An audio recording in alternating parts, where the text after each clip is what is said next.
L'université Ouaga 1, professeur Joseph Kizerbo, transformé en champ de bataille ce mercredi matin. Pro et anti-grève de l'ANEB se sont violemment affrontés sur le campus. Le bilan provisoire fait état de 5 blessés, dont un grave. Magic System s'en va en guerre contre le réchauffement climatique. Présent au Burkina Faso dans le cadre de la célébration de ses 20 ans de carrière, le groupe ne veut pas servir que de la musique au Burkinabé. Il a organisé ce matin une conférence publique sur l'environnement, sur les motivations pour une telle activité et l'organisation de Magic Tour 20 ans. Vous entendrez tout à l'heure le lead vocal du groupe Asalfo, l'invité de ce journal. La bataille contre le cancer des poumons, Johnny Hallyday l'a perdu hier soir.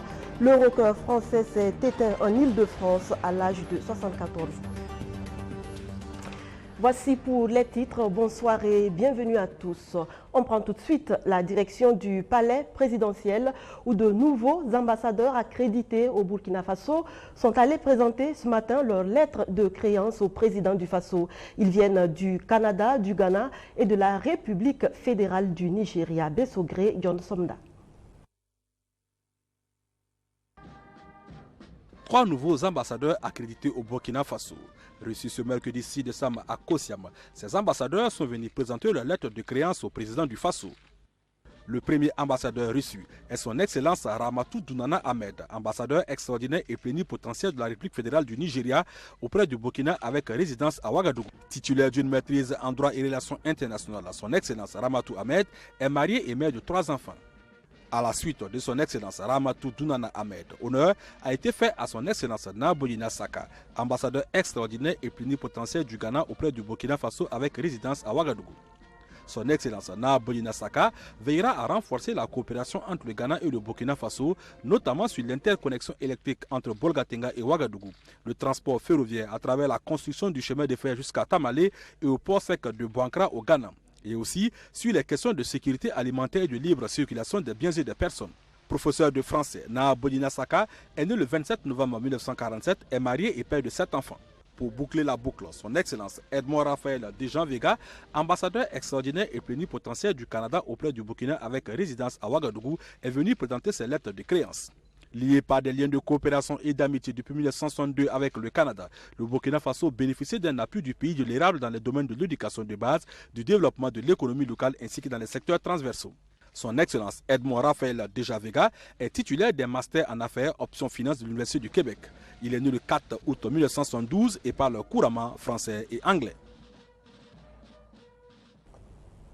Chaude matinée à l'université Ouaga 1, professeur Joseph Kizerbo. Gourdin en main, les étudiants se sont livrés à de violentes altercations. D'un côté, ceux qui voulaient continuer les cours malgré le mot d'ordre de grève de l'ANEB. De l'autre, ceux qui faisaient le siège des amphithéâtres pour les en empêcher. Bilan, 5 blessés, dont un grave. Safiatou Balima, Rémi Lambert-Nibier.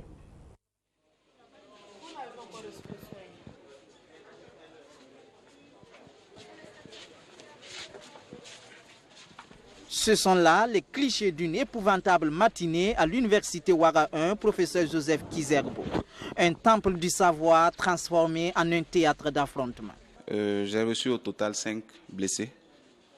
Parmi les 5, apparemment, il y avait une qui était asthmatique, donc qui a piqué sa crise, mais heureusement, elle avait sa ventoline sur elle. Donc on a pu la stabiliser. Actuellement, elle est en observation. Et quant aux 4 autres, il y avait un blessé majeur. Donc, il y a nécessité de points de suture et nous l'avons ensuite référé aux urgences traumatologiques du CHU Yalgado. Et les 3 autres sont en observation actuellement. Et au moment où je vous parle, il y a un qui est en train de recevoir des points de suture. Je pense qu'après ça, il pourra rentrer. 1 heure plus tôt, agresseurs et agressés se trouvaient en ce lieu, argumentant sur leur droit de tenir cours ou d'empêcher les cours de se tenir. Un étudiant qui a pratiquer la violence ici, on le sanctionne, c'est normal. C'est normal, c'est archi faux de dire que non. Et pour lui, non, on va se battre, même s'il faut faire 2 mois ou 3 mois sans faire cours. Non, on n'est pas prêt pour cela. On n'est pas d'accord pour cela. Des étudiants qui ne sont pas là pour faire cours parce qu'il y a un mot d'ordre de grève, on va permettre à d'autres de venir parce que leurs délégués les disent de venir prendre cours.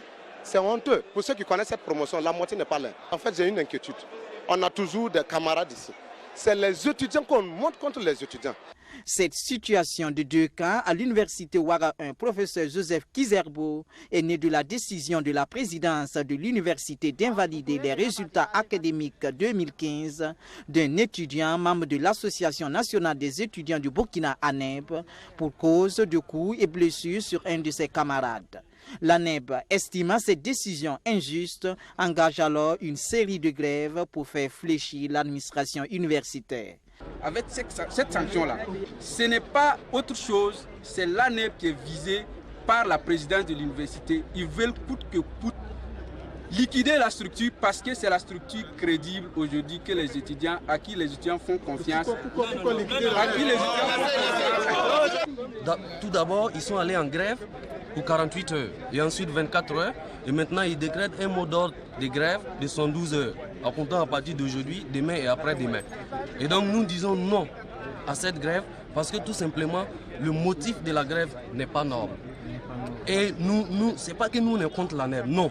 La précision est extrêmement importante. Même si c'était une autre structure syndicale qui met en danger l'intérêt public, l'intérêt des étudiants, nous allons toujours s'élever pour dire non. Parce que justement, quand on refuse, on dit non. Quand on refuse, on dit non. Voilà. Et nous disons non à cette grève parce que nous estimons que la grève, la raison est ignoble. Refusant d'observer le mot d'ordre de grève, certains étudiants sont venus suivre les cours programmés pour ce 6 décembre avec la présence effective des enseignants du jour. Mais ils trouvent sur leur chemin les membres de l'ANEB venus faire le siège des salles de cours. Je suis arrivée à 7 heures pour faire cours. Mes étudiants sont là. Mais depuis 7 heures, j'ai un mur devant moi qui s'anime quand je veux prendre la parole. Donc, nous sommes là, officiellement nous sommes en cours, mais nous sommes empêchés de nous exprimer. Alors, ce que je ressens, c'est surtout de la tristesse pour la jeunesse de mon pays, pour mes enfants. Je suis triste parce que cette démocratie que l'on exige des gouvernants et des autres, on n'est pas prêt à l'appliquer quand on est directement concerné. Pause pour s'adresser à leurs camarades, mais cette demande n'a pas été acceptée. Donc c'est ce qui fait que nous vivons cette situation-là présentement. Et le cours est suspendu de fait parce que nous sommes là mais nous ne pouvons pas faire cours. Et je continue à espérer qu'il y aura un terrain d'entente et que chacun pourra exprimer sa liberté. Qu'en toute chose, il faut savoir raison garder. Cette raison gardée, ces étudiants n'ont pas su la faire prévaloir. Ce premier jour de grève contestée de l'ANEB s'est terminé par une course-poursuite occasionnant ce lot de blessés que nous avons retrouvé plus tard à l'infirmerie de l'université. Une situation qui n'a pas empêché la tenue de la conférence publique de Magic System sur l'environnement. L'activité qui entre dans le cadre de la célébration des 20 ans de carrière du groupe a eu lieu ce matin sur le campus de Zorona. Safiatou Balima et Rémi Lambert-Nébier pour le compte-rendu. Magic System, 4 garçons devenus de véritables icônes du continent africain. Cette image de star, le groupe l'a toujours utilisée pour influencer positivement les comportements dans la société africaine. Du social, il s'intéresse maintenant à la sauvegarde de l'environnement. L'occasion des 20 ans de leur idylle musicale est un tremplin pour eux de sensibiliser sur le réchauffement climatique. L'État du Texas, à lui seul, pollue plus que tout le continent africain. Pourtant, quand les effets du réchauffement climatique vont arriver, les premières victimes, les victimes collatérales de cette crise seront les Africains. Je vois que tous les chefs d'État, toutes les politiques, j'entends G5 Sahel et tout ça, toutes les politiques sont menées pour lutter contre le terrorisme. Alors que le plus gros terrorisme aujourd'hui, c'est le réchauffement climatique. Parce que quand il va arriver, il ne va pas tuer 35, 40 ou 70 personnes. Il va décimer. Et c'est le continent africain qui va en subir. Si nous ne vous interpellons pas dessus, ça sera démissionner de notre mission. L'artiste d'aujourd'hui, ce n'est pas l'artiste qui va chanter dans les palais, ce n'est pas l'artiste qui va faire danser le président ou le chef d'État. C'est l'artiste qui rentre dans les palais avec un message. C'est l'artiste qui rentre dans les palais pour s'adresser aux dirigeants. Et c'est ce que nous faisons depuis lors. Chaque fois que nous avons l'occasion de croiser un chef d'État, de croiser un ministre, on prend le message de la préservation de l'environnement. Et l'avenir de l'Afrique se repose sur sa jeunesse. Vous qui êtes là-haut. En prélude à leur concert ici à Ouagadougou, c'est une conférence publique qui est organisée au profit de la jeunesse de la capitale burkinabé. Le groupe espère susciter en eux des comportements écologistes. Mais nos attentes envers la jeunesse burkinabé, pas seulement la jeunesse burkinabé, mais la jeunesse africaine, c'est de s'impliquer activement, c'est de pouvoir prendre à bras le corps cette lutte-là. Parce qu'on dit que quand la jeunesse s'engage dans quelque chose, cette chose est plus efficace. Et je crois que le fait que la jeunesse accapare cette lutte-là pourrait être quelque chose de concluant et pourrait nous aider à atteindre efficacement les objectifs. Parce qu'on dit que la jeunesse est le pilier de développement du continent africain. Donc c'est par elle que tous les changements doivent arriver. Et la lutte contre le réchauffement climatique doit être une priorité pour cette jeunesse-là. En tant qu'exemple vivant de la persévérance, Assalfo et ses camarades ont invité ces jeunes venus écouter leur message à se battre pour faire briller leur étoile. Magic System qui a été reçu en audience ce mercredi par le maire de la capitale burkinabé. Ouagadougou est fier de recevoir le groupe Magic System, a déclaré Armand Bewende, qui espère que le rendez-vous du 9 décembre au stade Issoufou Joseph Konombo sera l'une des plus belles étapes de Magic Tour 20 ans, l'événement musical le plus attendu de cette fin d'année au Burkina Faso. Et comme annoncé, Assalfo est sur ce plateau pour nous parler de cette tournée. Bonsoir Assalfo. Bonsoir. On a pu le voir à Magic System, ce n'est pas que la musique, vous êtes engagé aussi dans la lutte contre le réchauffement climatique. Oui, c'est important que tout le monde s'accapare cette lutte-là, parce que l'environnement est quelque chose de vital pour toutes nos populations. Donc il est important que nous, en tant qu'artistes, nous puissions porter ce message-là. Outre cette conférence publique et l'audience avec le maire de la capitale, vous avez au programme la visite du Prytanée militaire du Kadiogo. Pourquoi cet établissement? Ben oui, parce que les militaires, on ne pense à eux que quand il y a la guerre dans un pays, quand il y a des troubles dans un pays. À un moment donné, on peut leur faire aussi un petit coucou, on peut leur faire un petit clin d'œil dans leur caserne, ça va leur faire plaisir. Vous savez que c'est des gens qui se battent, c'est des gens qui protègent le pays, qui protègent aussi les populations, tout comme les policiers. Et chaque fois que l'occasion se présente, on peut leur dire, écoutez, on se souvient de vous. Ce n'est pas toujours que des artistes vont dans des camps militaires. Et là, nous voulons le faire pour dire que ce corps-là aussi mérite aussi de s'amuser, mérite aussi d'avoir des visites. Or, les visites, quand il y a les dangers, quoi. Magic System, 20 ans, une série de spectacles à travers l'Afrique. Il y a déjà eu Abidjan, Bamako, Libreville, Conakry et N'Djamena. Quelle a été l'ambiance, l'accueil du public dans ces villes? Mais très bel accueil. Je crois que Ouagadougou a du boulot parce que dans toutes ces villes où nous sommes passés, l'affluence était au top. Là, nous revenons de N'Djamena où nous avons donné un concert au stade Mahamatouya. Et on a vu l'affluence qu'il y avait. Les Tchadiens nous ont démontré qu'ils portaient toujours Magic System dans leur cœur. Et aujourd'hui, venir à Ouagadougou, on vient encore plus optimiste parce que vous savez que Ouagadougou et le groupe Magic System, il y a une histoire, il y a un lien de sang, il y a un lien d'amitié, de fraternité. Et on s'est dit que, bon, Ouagadougou doit être vraiment le concert, quoi. C'est pas n'importe quel concert aussi. Il vous reste assez d'énergie pour ça, pour faire de ce rendez-vous un rendez-vous mémorable? J'ai l'impression qu'on n'a fait que des échauffements jusqu'à aujourd'hui. C'est maintenant qu'on va jouer le match. Donc ça va être, comme je l'ai dit, ça va être une messe, parce que ça sera une communion entre un public et son groupe. Ça ne sera pas seulement un concert où on vient pour égrener nos titres, il y aura vraiment une parfaite communion, donc c'est une messe. Le Burkina Faso, vous l'avez dit, c'est une étape particulière, singulière, parce qu'on l'a vu ailleurs, c'est un grand concert, une soirée privée. Oui. Mais ici, vous avez décidé de faire 2 grands concerts à Ouagadougou et à Bobo-Dioulasso. Pourquoi? Mais justement, c'est pourquoi on parle d'exception. À toute règle, il y a une exception. Dans tous les pays où nous sommes passés, c'est 2 concerts, un concert privé et un concert public. Là, c'est 2 grands concerts, 2 stades, dans 2 villes différentes. Il faut dire que... à part Abidjan, à part la Côte d'Ivoire, le Burkina Faso est le seul pays où nous avons fait 2 villes différentes, parce que juste après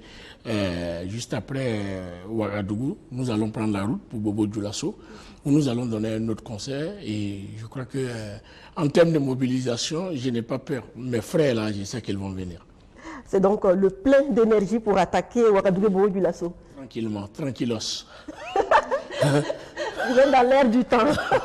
Et après le Burkina Faso, ça sera Lomé pour boucler la première étape de ce tour, c'est bien ça? C'est ça. Après le Burkina, il y aura Lomé, mais il y aura aussi à côté Cotonou. Donc on va faire Lomé et Cotonou dans la même période pour boucler la tournée. Après, se concentrer pour la préparation du FEMUA et revenir pour la 2e étape de la tournée africaine au mois de mai 2018. Merci à Salfo d'avoir répondu à notre invitation. Merci.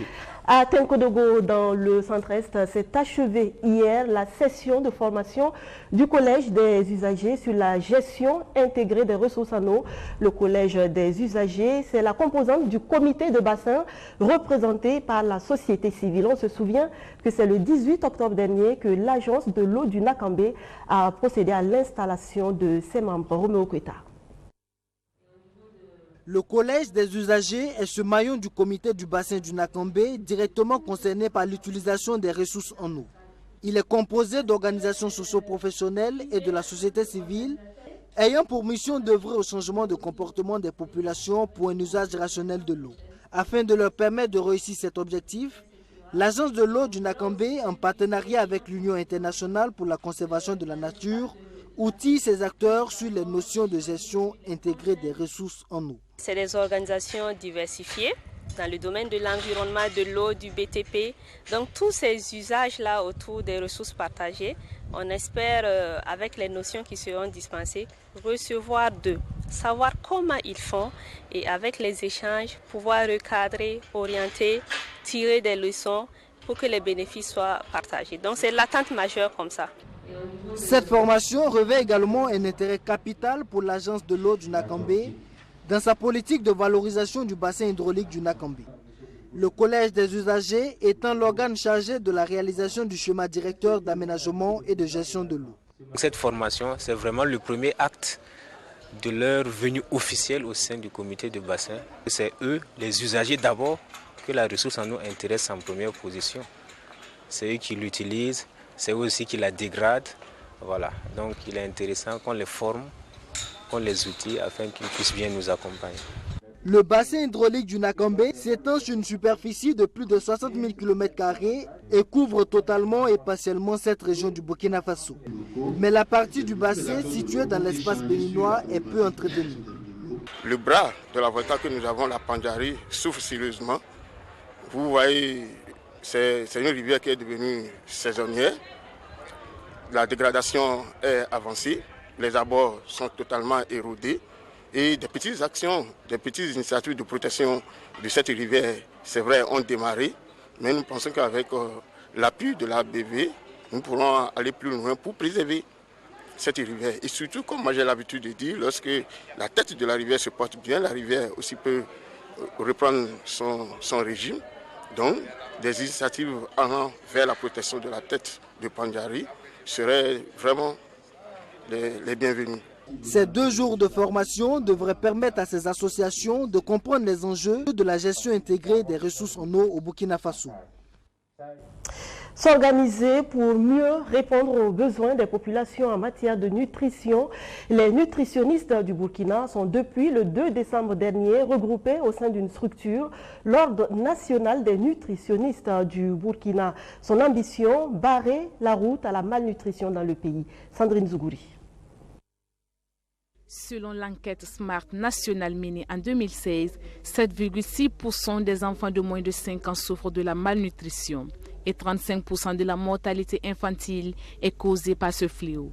Des chiffres qui interpellent les nutritionnistes qui considèrent la nutrition comme un facteur très important dans la croissance humaine. Pourtant, ce volet est en train de perdre sa valeur à cause de la pauvreté. Alors, pour promouvoir une alimentation plus saine et riche, ces acteurs s'organisent au sein de l'Ordre national des nutritionnistes du Burkina. Les objectifs, justement, en mettant en place l'Ordre national des nutritionnistes, d'abord, c'est de pouvoir encadrer la profession pour mieux répondre aux besoins des populations. Besoin d'abord en matière de couverture. Ensuite, besoin en matière d'efficacité pour ce qui est donc des conseils nutritionnels, des orientations, de l'accompagnement des patients, mais aussi donc de l'éducation nutritionnelle de toute la population burkinabé.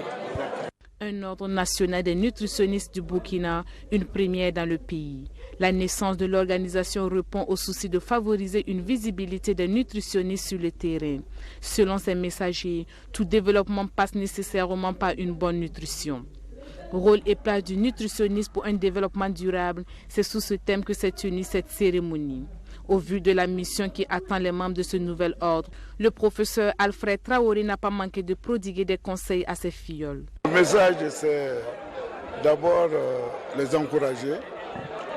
Comme vous notez, plus de 80% de ceux qui sont là, ce sont des jeunes. Et ils ont eu cru donc, à une cause nationale, c'est-à-dire combattre la malnutrition au Burkina. Donc je les encourage et donc à persévérer dans cette voie, pour que parmi les nations qui vont compter dans le sens des mesures efficaces contre la malnutrition, le Burkina puisse figurer grâce à leurs efforts. Mis en place le 2 décembre, le nouveau bureau de l'Ordre national des nutritionnistes du Burkina est composé de 7 membres, et ce pour un mandat de 4 ans. L'incubation, une stratégie qui faisait défaut au Burkina Faso dans l'accompagnement des jeunes pour la réalisation de leurs projets d'entreprise. Une page tournée depuis hier avec le lancement du projet de création d'incubateurs de pépinières et hôtels d'entreprise dans le secteur agroalimentaire. 25 jeunes porteurs d'idées vont faire l'expérience de cette phase de coaching. Rémi Lamer-Nébier. Au Burkina Faso, plusieurs projets de jeunes germent mais n'ont jamais l'occasion de fleurir. Ils meurent au stade d'idées par manque de structures d'encadrement ou incubateurs. Des structures de coaching de projets naissants qui ont fait leur preuve sous d'autres cieux. Depuis 2013, cette expérience est tentée aussi par le Burkina Faso par la mise en place du projet de création d'incubateurs, de pépinières et d'hôtels d'entreprise dans le secteur agroalimentaire. C'est un dispositif qu'on met en place avec une équipe pluridisciplinaire, des spécialistes du droit, des spécialistes des normes de qualité, des spécialistes de la transformation pour recevoir ces jeunes porteurs de projets-là, pour leur apporter les conseils nécessaires et voir si besoin même modeler un peu avec le promoteur pour qu'on puisse... Ce que je dis, il faut que ce soit un projet réalisable. Il ne faut pas que ce soit un projet qui reste au stade de l'idée ou bien de rêve. Donc l'incubation, c'est ça, c'est d'apporter vraiment le coaching nécessaire pour qu'on puisse obtenir un projet qui puisse être même présenté à un partenaire pour être financé. Piloté par l'Agence de financement et de promotion des petites et moyennes entreprises, ce projet n'a jamais été opérationnel pour des soucis financiers. Enfin, mis sur les rails cette année, 25 porteurs de projets innovants dans le secteur agroalimentaire sont sélectionnés pour rentrer en incubation. Ce 5 décembre marque la rentrée officielle de cette première promotion. On va aller de l'objectif d'avoir 100 start-up jeunes, et parmi lesquels, bien sûr, on aura 30%. Voyez-vous, c'est intéressant, donc le tri est fait en tenant compte donc, du fait genre. Et ici, ça va créer près de 100 emplois directs et 200 emplois indirects. Ces 25 premiers bénéficiaires passeront au maximum 24 mois en incubation. Au sortir de cette phase de coaching, Roger Zundi espère faire prospérer l'entreprise de son père, jusque-là informelle. Mon papa, c'est un soudeur, donc c'est un constructeur métallique qui gérait plusieurs ateliers. Et donc j'ai simplement voulu qu'à la fin de mes études supérieures, je puisse reprendre ces ateliers qui étaient jusque-là informels et les formaliser pour davantage étendre vers le secteur agroalimentaire, les équipements de mécanisation, de production agro-silvopastorale et agroalimentaire. Le projet bénéficie de l'appui de la Banque africaine de développement et de l'Organisation internationale de la francophonie. On le savait très malade, mais l'annonce de son décès a fait une onde de choc dans le monde. Johnny Hallyday a succombé la nuit dernière au cancer de poumon qu'il a combattu une année durant. Mon homme n'est plus. Il nous quitte cette nuit comme il aura vécu tout au long de sa vie, avec courage et dignité. C'est avec ces mots que Laetitia Hallyday, sa femme depuis 22 ans, a annoncé la mort du plus célèbre des rockers français. Johnny Hallyday est mort cette nuit à l'âge de 74 ans, après avoir lutté inlassablement contre un cancer des poumons découvert il y a un an. Johnny, ici, lors de l'hommage officiel à Charlie Hebdo, vivait une partie de l'année aux États-Unis, à LA, avec sa femme et ses deux filles, Jade et Joy, depuis 2010. Celui qui avait fait croire lors de sa première télé que son père était américain, faisant référence à son père de cœur, était un passionné de rock et de culture américaine. Les artistes, comme on dit, ne meurent jamais, ils vivent toujours à travers leurs œuvres. Et Johnny Hallyday en laisse de très belles factures pour ses nombreux fans. Voici pour vous sa célèbre chanson « Marie ».